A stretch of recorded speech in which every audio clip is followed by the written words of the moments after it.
Hi everyone, I'm Jimaku Brimstone, welcome to review of Against the World, the third record by the band Winds of Plague. Today we're celebrating the 50th anniversary of the album, so I decided to go back and see if it still holds up or not. I have already reviewed their records Decimate the Weak and Resistance, so go check those videos out. My story with Winds of Plague is quite simple. I've stumbled upon their music back in the year 2011.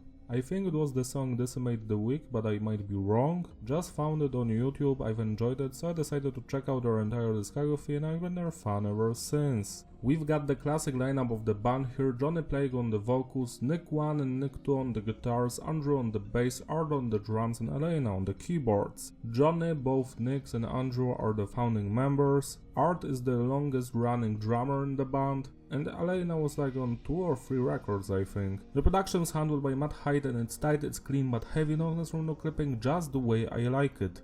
Message is diverse, the songs are mostly about determination, being powerful but also vengeance, standing against the injustice in this world and being the best. Structure of the songs is between basic and advanced. Usually you've got an intro, verse, because bridge, chorus, outro. The bridge usually is 2 or 4 different segments. The outro might be a breakdown, it doesn't have to be. When it comes to the music genre, this is a symphonic deathcore release. Now we can talk about the musicianship. Let's start with the band's drummer, Art Cruz. He's straight up legendary. I love his double bass work, the grooves, the style, the precision of his playing, the tempo changes, it's all here. Next we've got the bass work, is not that audible and it mostly follows the guitars. Then we've got the guitar work, which is mostly basic hardcore chugging, which occasionally transforms into something more. It's nothing special, but it fits the sound of the band.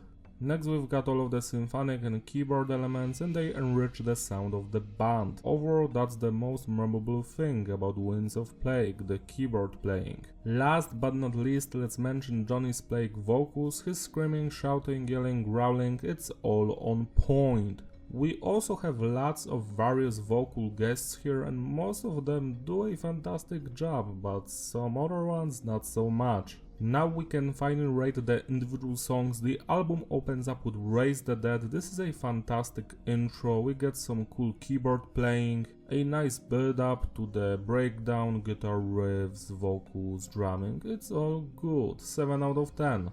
The song transitions into One for the Butcher, which is one of my all-time favorite songs of this release. I love the groove of this one, the breakdowns, the chugging, One for the Butcher, oh yeah, great stuff. The keyboard elements yet again shine through and I enjoy every single section here. 10 out of 10, Drop the Match. This one is actually a pretty great song. Not the best one here, but it's fun from beginning to the end. It's a little bit generic, but that's just it. 8 out of 10.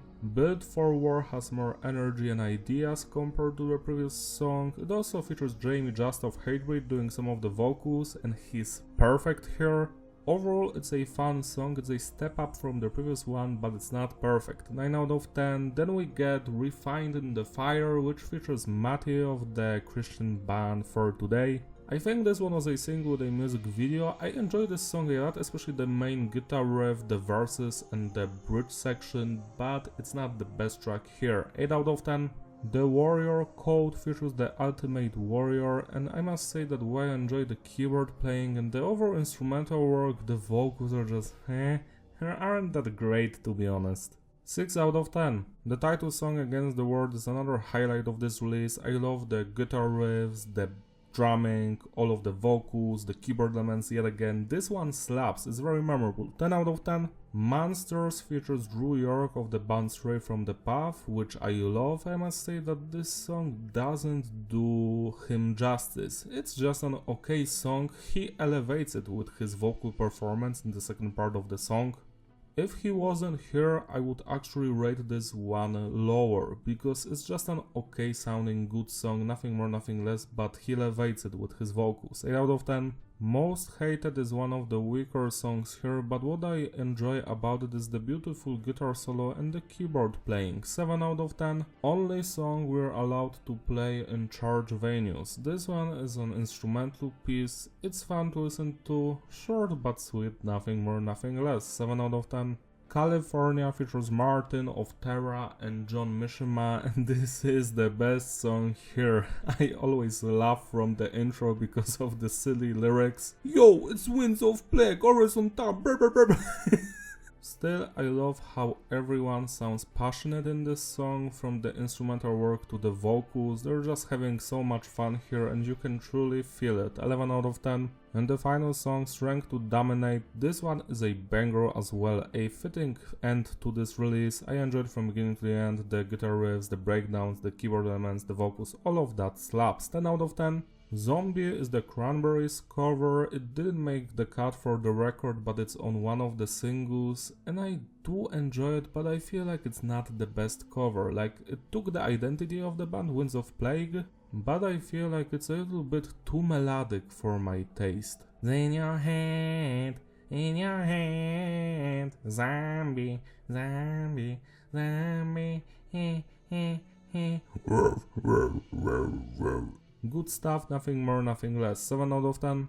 To sum it all up, the consistency is stable, the flow is fitting, repetitivity. Yeah, this is a great album. It's not as good as Decimate the Weak or even Resistance, but it's still a fun time. The highlights for me are obviously California, One for the Butcher, Strength to Dominate, Against the World, Built for War, Refine in the Fire, and Monsters because of Drew's vocal performance. While preparing myself for this review, I found out that the band is doing some 20th anniversary shows and the core lineup actually reunited, the classic lineup, so that makes me happy and hopeful for the future. Maybe they will record another record, that would be pretty cool. Besides that, I have nothing else to add. Celebrate nicely by spinning the record today, it deserves a lot of attention. If you enjoyed this video, give it a like and subscribe, follow me on my Instagram, link in the description. Shout out to my Patreon supporters who actually sponsor these videos, you're all truly wonderful. If you want, you can join them as well, link in the description, so I can make an album review, dub MIDI cover or a lyric video. See you next time, bye! One for the Butcher!